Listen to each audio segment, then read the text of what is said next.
Hello, guys. I gotta check my things. Probably dirty. Hold on. Good, good. We good. Hello, hello, evolving. Hello.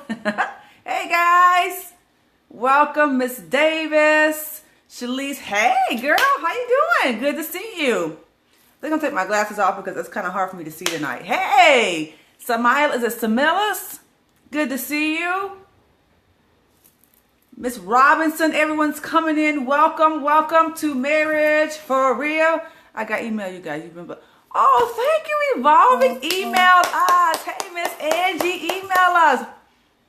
Why aren't you watching Kings and Prophets? I know, right? Thank you, because I had the scope tonight, and it's not going to be long. I should be watching it. Sorry. Why aren't you watching it?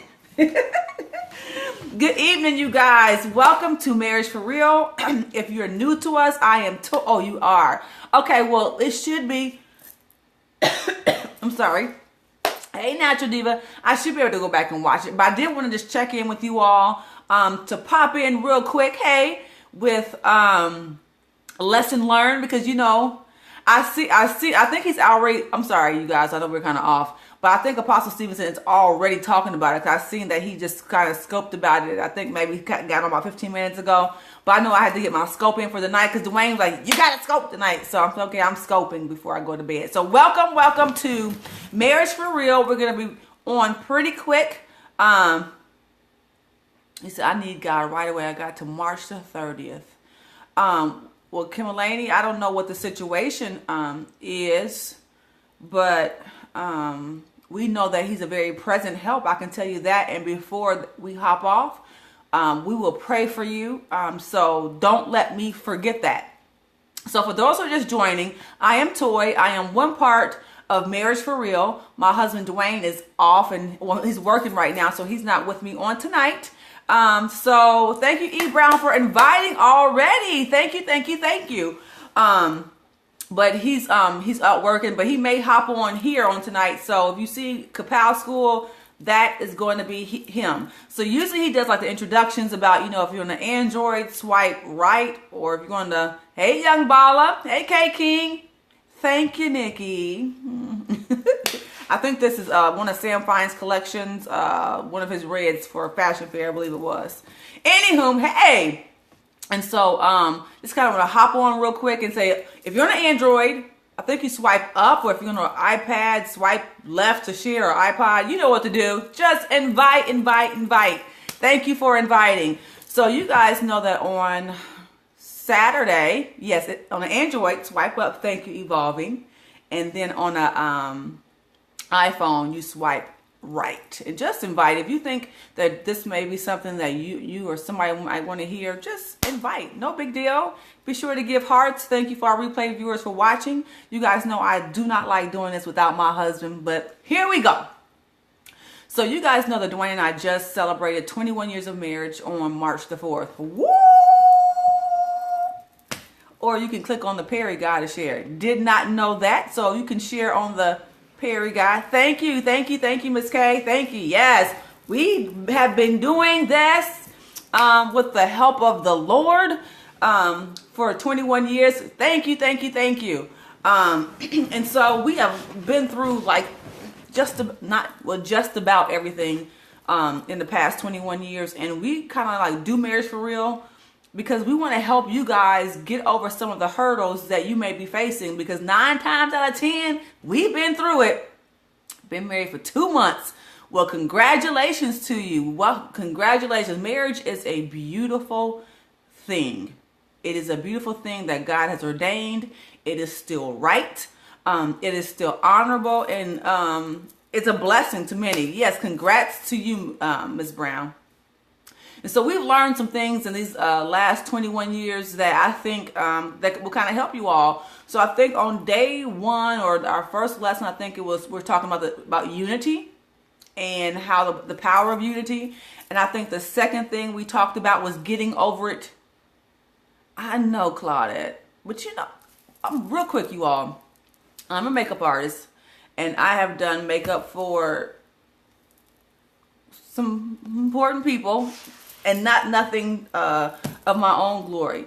But I am of the mindset, I like interacting with the people, but I do not like the art of makeup that much. It's just kind of like, I think it's so vain. And I know it's craziest thing. I think it's a vain, I think I froze. I think I'm freezing. Am I freezing, guys? I seen the screen freeze. Anywho, so I probably should, thank you. I probably should do a sculpt on makeup, and I don't know, but we'll see. So anywho, so if the first thing was unity, and the second thing was don't waste time. And those are, if you haven't seen those sculpts, they are on Catch. They are up right now. So today's sculpt is for you ladies. One of the biggest lessons that I've learned in 21 years of marriage is, drum roll, woo, is that I needed to be my husband's wife. Well, duh. What was I being? I was being his mother. I was being his pastor. I was being his conscience. I was being everything to him but being his wife. And because wifing doesn't really come along with any rules, and every marriage is different, I kind of did not know what that looked like. I'm thinking, okay, we married. He said, you just learned that, right? Learning how to be a wife. It is not easy, because it seems like sometimes you are all of those things in any given day. You're a wife, you're a confidant, you're an instructor, you're a mother, sometimes like your father. I mean, it seems like you're everything. But one day, and this was in the midst of an argument, me and my husband was going through a season where I'm telling him, like, you need to read your word more, and you need to do this, and you need to do that. And I'm sure I was being quite an nag. And he said, well, you know what you need to learn how to do? He said, I've got a mother, and I've got a pastor, and I've been doing this thing for over 30-something years, so I think I can self-govern myself. What I need you to do is to be my wife.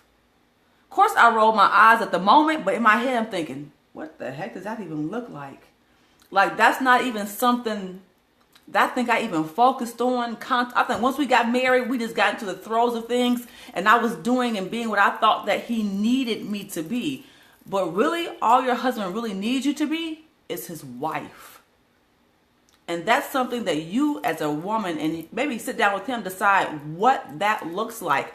It's more than cooking meals. It's more than, taking care of the house and taking care of the kids. Wifing a husband is more than those things. Yes, being a wife is being a helpmate. Exactly, Miss Nikki. But what does that look like to your husband? We think that we are there to be their corrector, that we're there to guide them, that we're there to call out their faults, that we're there, to help them stay on what does that look like? But the thing about it is, you are the helpmate. God sent you there to help him. I always quote that scripture that says, a man who finds a wife finds a good thing, and he finds his favor with the Lord. That means that man's favor is wrapped up in you. And so your wifeness involves helping him be all that God has called him to be, all the while you being who God's called you to be, and he's helping you be who God's called you to be. But we're not their pastors. We're not their conscience. And I know that's one thing I was surely guilty of. Every time I thought I saw him do something wrong, I was critical. And that's one thing that you really shouldn't be with a man. I felt like I was doing the leading. And sometimes, you guys, the truth of the matter was he was okay with it, right? And that's part of the testimony that he talks about. But I had to take a step back and really figure out what that meant to him. So my husband has a couple businesses that he has, and that's been on his plate for a long time. So what did that look like to me as a wife? Helping him in that way, being a helpmate to him. That meant me figuring out what I could do to add to his business. Babe, you need to make some phone calls. Babe, I called this person. Babe, I sent an email out to that person. helping him, which is helping us, right? Even in some places where I know that my husband is wounded in, being a proper helpmate means me helping him heal in those areas. Like, so I know if my husband has an issue, which he doesn't, he may have an issue with self-esteem if that's an issue, then I'm not going to be the critical wife always talking about what he's not and who he's not. My responsibility as a wife is to build that man up. Every day our spouses go out into the streets and into the workplace and to wherever they go, our husbands, and they have a whole bunch of people telling them what they're not, and they have a lot on their plate. And then they get home to us and we're looking at them, why didn't you do this? And why didn't you do that? Or does that make any sense? And did you even think about what you just said? I mean, could you imagine? Yeah, yes. Sometimes that's our job. Sometimes we're there to help them heal. And it's not that we are to, be the doctor of their life, but our love, our affection, our words of affirmation help build them as men. I've learned in 23 years of being with my husband, and it's not even a negative thing, that men are pretty fragile. Like, their egos are pretty fragile, and they can be easily bruised if you say some things, and they may not recover from some of the things that you say. And so it is your responsibility as women and wives to help them heal. I remember a situation where it's kind of personal, so he's not on here, so I don't know if he's giving me permission to share with it. But I know that there's some issues in his life that he suffered, but he dealt with rejection, like a lot of us, even including myself, dealt with in some situations. Yes, help me, Jesus, to help my husband. Absolutely. That he dealt with rejection. And when we had the issue of infidelity in our marriage, there is nothing worse that I could have done that could have just made that all the way bad. Like he already dealt with rejection, and then me adding that piece of that to our marriage, me coming from a place where I wasn't healed and I wasn't delivered in, and I messed up, then it just added a whole nother piece of the man went through some things. And so the next 10 or 15 years of our marriage that we had, I was intentional about helping undo what I did, but also helping making sure that he was healed in those areas. And so each of us are married to different men, and every relationship requires something different. But take time to study your husband. And that's kind of another lesson, that we are spouses, we are ever growing. You are not the same. Never think that you know that man, because as sure as he's living, he's growing and he's changing. And so you can't get so comfortable in your marriage to where you think, I know him. I know how he's going to respond. I know what he likes. I know what he doesn't like. I know it's going to make him tick. All these things. Never stop trying to learn him. Learn what makes him tick. Learn what excites him. It may be something new that excites him. He may heard a dude at his job or somebody say something that they tried or that he wanted to try. He may have new goals and aspirations. Never think that you know him completely. Always be apt to learning who he is. Even if your husbands, you're watching, your wife is, trust me, is always changing. She may have new habits. She may want to try new things. Don't think that you know them. Over this past weekend, it was so funny. I don't know if you guys had saw it, but I challenged my husband to act like we were on a first date. It didn't go all the way well, but it kind of brought out some things about each other that we weren't really aware of, that we didn't know about each other. And it's not that we didn't know about it in the beginning. It's about we're still learning. We're still growing. The girl that he met at 17 is not the same 40-year-old woman.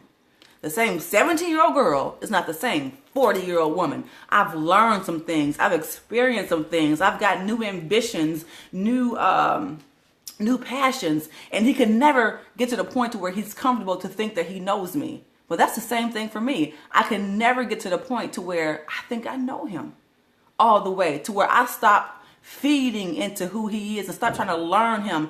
And then that's when you start taking each other for granted, because you think that you know. And you don't. E. Brown, I know that you are 2 months into your marriage, and again, congratulations. But even in this stage of the marriage, you're still learning each other. You should never let that stop. And that's something that we stopped. We thought that we knew each other to the point where we conditioned each other on the responses. I know if I say this, he's going to say that. And then I'm going to say this. And then he's going to say that. And then I know what makes him tick and he knows what makes me tick. And so we get into this banter of not even really dealing with each other, but we're just ticking each other off. You know what I'm saying? Because we know how to get each other's goats. It could almost been a demise to our marriage had we allowed those things to continue to be. So lesson 4, oh, God bless you. Lesson 4, even on this day, third day of celebration is, don't think that you know your spouse, and continue learning them. Yes, it will be on catch. It will, Miss Des. It will. It'll be on catch. And don't take them for granted. Don't think that you know them. Continue to learn. You're ever learning. Yes, Chris, I am riding solo on today. I'm surprised he hasn't hopped in. I was trying to give him some time to hop in to say hello. So I do have a few more minutes. So are there any questions on the night? You got any questions about marriage, evolving? I know you're on there. E. Brown, I know you're on there. Any questions? I'm open for the next 10 minutes because he might be popping through that door any minute now. I have to catch that show. How do you manage it all? At 23 years of being together and being a wife and being a mother and working and do all these things, I've learned 1 and 2. It's catches under Marriage for Real. I've learned to put things that are important to me first. My sister of His and Her Money, she recommended a book to me, and it was called How to Get Out of Survival Mode. And one of the things that, thank you, Evolving, one of the things that they said in the book was pick 5 things, or maybe 3 things that are important to you, and make a conscious effort every day to focus on those 3 things. Like for me, first and foremost was my relationship with God. That was like, if that is out of whack, then everything else is going to be out of whack. And so I had to make sure that I was spending, quality time with the Lord every day, because that's important to me and important for me to be able to maintain any relationship. Secondly, my relationship with my husband was really, really important to me. And then my kids, obviously, was the third thing. But then things like housekeeping was on my list. And then, having an income, that was too. But my biggest thing was focusing on those 3 things. And as long as I fed into those top 3 things, I felt like I had accomplished something on that day. And then when you spend that first time with God in the morning, it almost kind of helps you manage all the rest of the day, because it puts your mind and your spirit into the right perspective on what's important. Right? And so after I looked back at the end of my life and I said, I focused on my husband, I focused on my relationship with God, and I focused on my children. And then of course, outreach and all those things are important to us. You feel accomplished. Sometimes, and this is what I've learned as a woman, and I know this is International Woman Day or something like that. Everything on our plate is not meant to be on our plate. Some things on our plates because we cannot not say yes. Right. Stop saying yes to everything. I don't care whatever it is. If somebody asks you a question, give yourself a day to think about it and say, you know what, can I get back to you? Well, we're so quick with that yes, to our plate is so overwhelmed, then we get mad at that person because we done said yes. We could have clearly said no, because we don't want to fail anybody as women, because we don't want to make, look bad, because we want to help everybody. We quick with that yes. I realize on the other side, what can't necessarily be explained to single women. Yeah, absolutely. A lot falls on your plate. So you have to just let your yeses be slow. Let your yeses be slow. And just say, you know what, can I get a day to think about that? I really want to do it. But I got to see if I could be efficient at it. I want to give it all the attention that it needs. So you just have to wait. You cannot give all of yourself and then you have nothing left to give to your family, give to your children, give to God, and they get leftovers. But you spent everything given to everybody else and haven't sown back into yourself. So managing it all is not easy, but if you focus on the things that are most important to you, if you let something beyond that slide, it won't be as painful. Because it's important that your marriage is good. It's important that your relationship with the Lord is good. It's important that your children are good. Yeah, I'm learning to say, give me a sec. As an artist, I would run all over. Now I have to have a sec. Yeah, absolutely. Oh, welcome, KNB37. Welcome to be a first-time Marriage for Real. I'm Toy. My husband isn't here, the other part of Marriage for Real, so we welcome you. We would give you the welcome dance, but he isn't here on tonight. So, yes. And then for you ladies, happy, I think it's International Women's Day. Women, we carry quite a load, but God allowed us to be carriers. And so we know we carry a lot of things, and if you put the Lord first, this was like a huge thing for me, was focusing on my relationship with the Lord before every International Women's Day. Yes. Focusing on my relationship with the Lord made everything easier because he prepares me for the day. It allows me to get into a space where things don't set me off as easily or throw me off as easily, or I'm more apt to pray than to complain. And so, yes, definitely, yeah. Hey, Main Street. Hey, I'm just BA Join. Welcome. So if you're just tuning in, we're talking about one of the third things that I've learned thus far of 21 years of marriage. And the third thing was, can somebody pop it up? If you remember, I remember. Were you listening?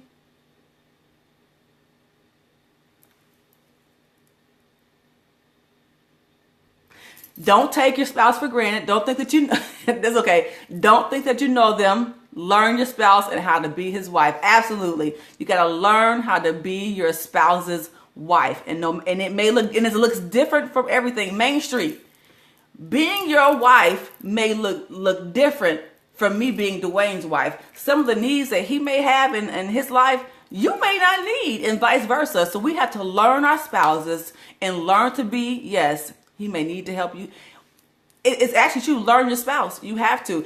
And you know what? The funny thing about it is, in marriages, because we both come with into the marriage with so many different issues and things, nobody comes into a marriage without scars. No one gets through this life without scars. So we all come into this marriage with baggage, right? Main Street is a process. So in the process of this marriage, we are walking towards the Lord, and the Lord is using both of us to help heal each other in places where we are wounded and broken, and just allowing the Holy Spirit to do those things. So absolutely learn your spouse. Learn how to be a wife. It's not just about cooking. It's just not just about cleaning. Yet no one is baggage free. No one. There goes my husband, Kapow School. Hey, babe. Queen Divine Intimacy. Welcome, welcome, welcome. Baby, we're talking about the third thing that I've learned in 21 years of marriage is learn to be a wife.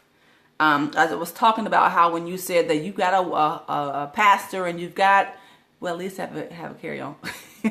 we do Main Street. You've got a pastor, you've got a mother, but you need me to be your wife. And so I had to learn that. Ooh, another part of that was too, y'all. When I first met my husband, I was such a young girl, and young girls. This is a PG-13. Oh, Queen Divine Intimacy, welcome. Congratulations on 17 years. Welcome, welcome, welcome. But I actually became, later in my marriage, I became like a prude, right? Prude, like kind of like, oh, I'm tired. Oh, y'all know what I'm talking about, the 57.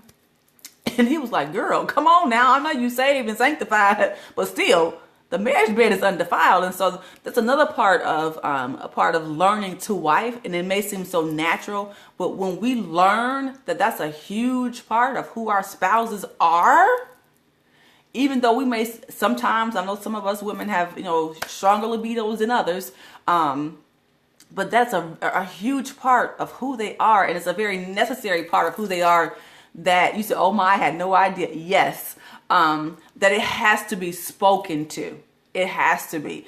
That door right there leaves. This is E. Brown's husband. Hey, Will.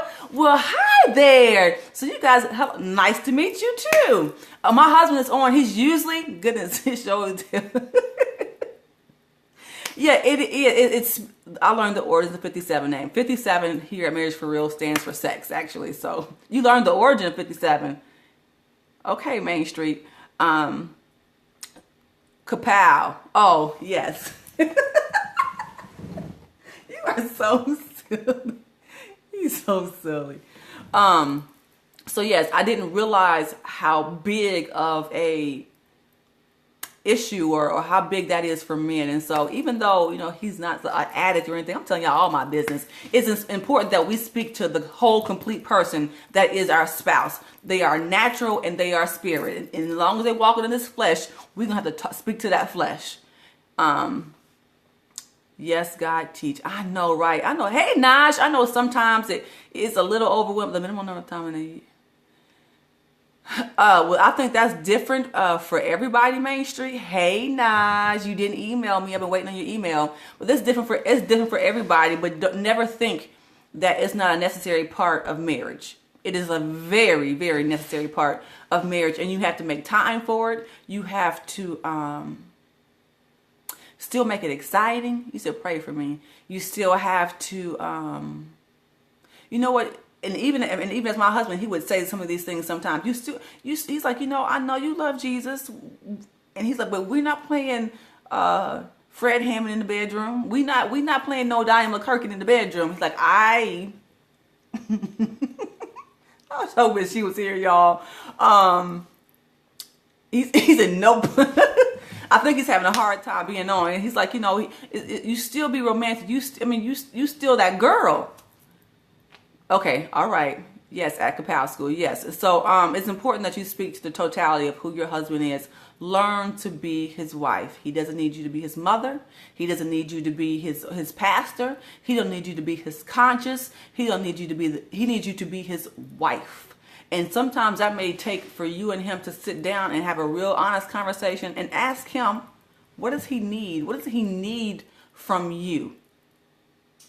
Absolutely. The atmosphere definitely needs to be set for this arena. Absolutely. Absolutely. Dwayne and I always say here at Marriage for Real, you just can't come out and just blurt out and have a conversation. Especially hard conversations. You have to create the atmosphere for hard conversations. You never want to bring tough conversations up in the middle of an argument, because that's going to lead to a further argument. You want to create the atmosphere, maybe go out to dinner, babe, let's talk. Let's go grab some ice cream. Let's go to the park, have some conversation. And make sure that it's an open conversation, that both of you are coming together with the understanding that we're not attacking each other. That's one thing that we did early in our marriage. We felt like every time somebody had a grievance against the other, that it was an attack, that I'm coming at you. And sometimes we didn't know how to articulate. Say a couple in promise. All right, Naj. We didn't know how to articulate what we were feeling versus coming at each other with an attack. So we had to learn to just say, this is how I feel. I'm not coming at you. I'm just trying to figure out how to make this thing work. So you got to create the atmosphere to be able to have those tough conversations and agree to come out with an understanding. Dwayne and I had to decide at some point in our marriage that there is no plan B. Hey, Naisha. And when there's no plan B, there's no way out. So we both got to go back home. We both got to figure this thing out. And if we agree to, I don't want to say fail fast, but not like hold grudges, we'll get through this thing so much further. And so we had, we had to be open and willing to be with each other. And that comes from having a level of trust in your marriage. I know sometimes it feels like that seems like a dumb thing to say, trust, but in marriage, not every person trusts their partner, especially trusting them with some of the most sensitive personal things about who they are. It's very difficult to open up and have those conversations. As I spoke earlier, like some of the things that we dealt in our marriage was rejection. Now, my husband may be a little bit more gun shy, thank you. He may be a little gun shy about having some conversations. He has to know that when he brings something to his wife, that it is safe with me, right? Praise the Lord, that is safe with me, that I'm not going to bring it back up to him in another argument, that I'm not going to use it against him, but it is something that when he shares something with me, that it's between him and I, and either I'm going to even pray about it, and then I'm going to help him. Yeah, well, here he is, you guys, very gun shy. That I'm not going to use that against him, that he can trust me. And a lot of couples don't have that level of trust in their marriage, maybe because one has wounded each other with words, maybe because one has wounded the other with actions, that you may not have that level of trust in your marriage. But it's so important that you have that in order to have a marriage that is on a solid foundation. You have to be able to trust each other. And then we know that we come into our marriages with baggage. But I said this earlier, if I can't be a fool for anybody, I should be able to be a fool for my husband, right? And vice versa. If something like, girl, that don't make no sense. Could you kind of think he always gets the benefit of the doubt? Because that's my husband. He should always come first, outside of God, because that's my husband. His well-being as a wife should be my utmost concern. And sometimes we put a lot of other things in front of our spouses, in front of our husbands. We feel like that we shouldn't have to handhold them. We shouldn't have to, stroke their ego. Yeah. Yep. These are just some of the things that I've learned after 21 years of marriage, but has brought us to a place even now that is so sweet. Oh, there is no plan B is your new hashtag. Oh, thank you, Main Street. There is no plan B. When you two decide that no matter what, you're going to work it out, take divorce off the table. Take divorce off the table. It is not an option. When you agree that it's not an option and you say we have to figure this out, then it shuts the door for the enemy. Because as long as you walking around thinking, I'm going to leave this dude, I'm going to leave this chick, I ain't got to deal with this. As long as that's an option for you, you will never come to the point of contentment within your marriage. You have to take divorce off the table, out of your mouth. It cannot even be an option. It cannot even be an option. And that's the thing. Another thing that we've kind of gone through. Divorce isn't an option for us. Now, there's no physical abuse. Sometimes you may need some space from each other, but we always say nobody leaving nobody. We both going by the undertaker or the uppertaker, but we're not leaving each other. So when you're determined to make it work, that's what our grandparents had back in the day. They had that stick-to-itness that you ain't going nowhere and I ain't going nowhere. Some of them was like suffered in their marriages and miserable. We've determined not to be that either. We're not leaving each other and we're not going to be miserable. So that makes we got to figure this thing out. That stickability. Yes, hashtag stickability. I like that, Main Street. That is the hashtag for tonight. So, babe, you got anything that you want to offer before we hop off? We do have some newbies here, so we welcome you to Marriage for Real. I am much better with my counterpart when he's on. He gives me personality. But we love you all. We pray for you all regularly. We want to see this thing that is marriage between husband and between male and female and male thrive. It's like the day that we live in. Oh, praise the Lord. Forces find solutions that work. Thank you, Natural Divas. The day and time that we live in, it is like marriage is no longer honorable. Nobody really wants to do marriage anymore because it's almost like a fly-by-night thing. But the thing that Dwayne and I have learned in all these years of marriage is that after all that we've been through, and it's been a lot, that we would do it all over again. We would do it all over again with the same person. We would get over arguments quicker. That was our second scope on a couple days ago. But it's an honorable thing. God still honors marriage. There's so much power in your marriage. God has great things for you to do as a couple. He has great things to do for your legacy, for your children. Fight for your marriages. Do not allow anybody or anything to come in and just snatch it. The word tells us what God has joined together, let no man separate. You all make it work. Find out what you have to do to make it work. You figure it out. Determine that you're going to make it work, that you're not walking away. When we came to a really bad season in our marriage, one of my friends said to me, she said, you ain't gonna leave? I said, I've been doing this thing for a long time. I'm just not gonna allow the enemy to come in and take my marriage. He ain't got to fight me for it. I've put too much in this, too much of me, too much sweat, literally tears into this marriage, that you ain't gonna come in and just take it from me? Nope, you gotta kill me for it. And with that, he don't want that fight.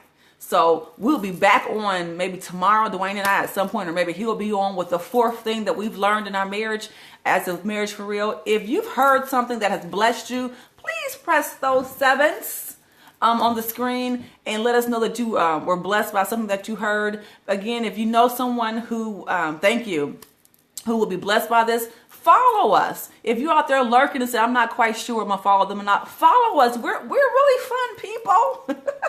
We really enjoy this thing. We do exciting things. Man and woman married reflects God's image, hence why the devil is attacking absolutely Main Street. Marriage is a direct representation of the relationship that the body of Christ has that God has with the body. Y'all know what I meant to say. It's late. So yes, that's why he attacks it so. But just with the body, as crazy as the body of Christ is looking right now, we still his bride, right? And he fought for us. He gave his life for us. And we walking away from marriages. We walking away like, we don't want this. I ain't got to deal with that. Check yourself. Love you all. We'll see you soon. Good night. He's so silly, Main Street. Good night.